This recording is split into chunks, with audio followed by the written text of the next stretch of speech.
I'm here in Sari camp on Lemnos Island, rest and recuperation. I cannot tell you how good it feels to be away from Gallipoli. The smell of death, the flies, the Turks. Bad news is, most of our boys didn't make it here with us. The Sari Bair Offensive saw to that, a fiasco of epic proportions. Hamilton decided he wanted to take the highest point on Sari Bair Ridge. All or nothing effort. The ridge runs from Chunuk Bair down to the ANZAC centre and towards the beach, and the plan was for the British to attack down at Hellers and draw off the Turkish reserves. Then the Australians would attack from Chatham's Post through to Russell's Top, and the ANZACs, supported by the new army, would move up the ridges and they would take Hill 971, Hill Q and Chunuk Bair. Another British force would land at Suvla Bay and they would move in to support the ANZAC up towards the peak. That was the plan. Sounded good on paper. That's what Godley thought. It started well on the 6th. The Turks were drawn off down to defend at Hellers. The Australians attacked at Lone Pine and the mounted rifles captured their objectives with the Maoris in their first fighting action. Boy, they were fierce. Their objectives were Old Number 3 Post, Big Tabletop, Little Tabletop, Destroyers Hill, and their fifth objective, Bowtrops Hill, was hard won. It cost around 100 lives and valuable time. This meant that the plan was behind by hours. Most of the Auckland Battalion made it to the rendezvous point, but amidst the chaos of constant gunfire, darkness and new terrain, the Otagos ended up in the wrong place and the Canterburys got completely lost.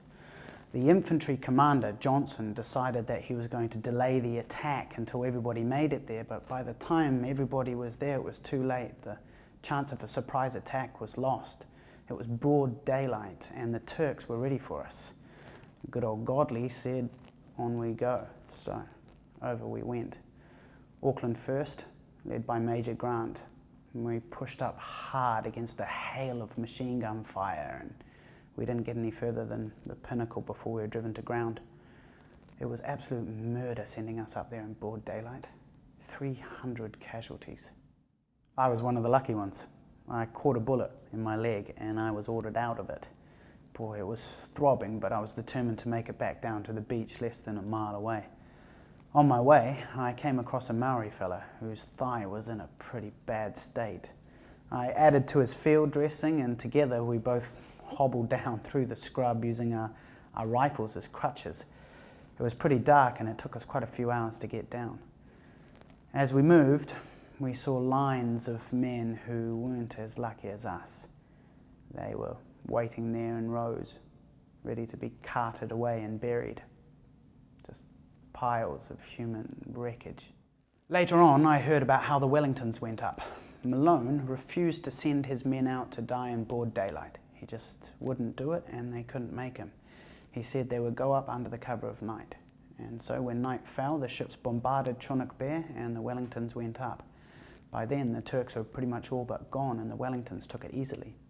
But the Turks returned very soon, and for the next day and night the Wellingtons defended as the Turks attacked relentlessly. The Wellingtons were supported by the Gloucesters and the Welsh, but because they were in such an extremely exposed position, reinforcements could only but dribble up there. By the time they were relieved, only 70 out of the 760 men that went up there were still standing. Malone had been killed by friendly fire, either from the guns down at ANZAC or from the ships. No one's sure. I heard stories that their trench was so full of the dead that they had to get out and dig a makeshift one. The next day, when the British took over, they were overwhelmed by a massive wave of Turks. Led by Mustafa Kemal, around 6,000 Turkish troops swarmed over the top and wiped out everything in their path. Unlike Godley, Kemal led from the front, and any allies in his path were either destroyed or driven off into the gullies. The British, down at Suvla Bay, had stalled due to the commander there. They were getting attacked by divisions of Turks, and instead of pushing forward, he had dug in for a few days. After the Battle of Chunuk Bair, there were 6,000 casualties on the Allies' hands and consciences. New Zealanders, Australians, Indians, English, and that wasn't the end of it either. There was one last-ditch effort on the 21st of August to break the stalemate. The British were trying to take Scimitar Hill, and the New Zealand Mounted Rifles and Australians had their eyes set on Hill 60. Another fiasco. Over 1,000 men died. There were just too many Turks, and we were too exhausted and sick from dysentery. The new recruits were so green. I mean, yes, they were fit, they were healthy, but they were inexperienced and ill-equipped. I mean, some of them only had a bayonet. Hill 60 did to the mounted rifles what Chunuk Bair did to the infantry.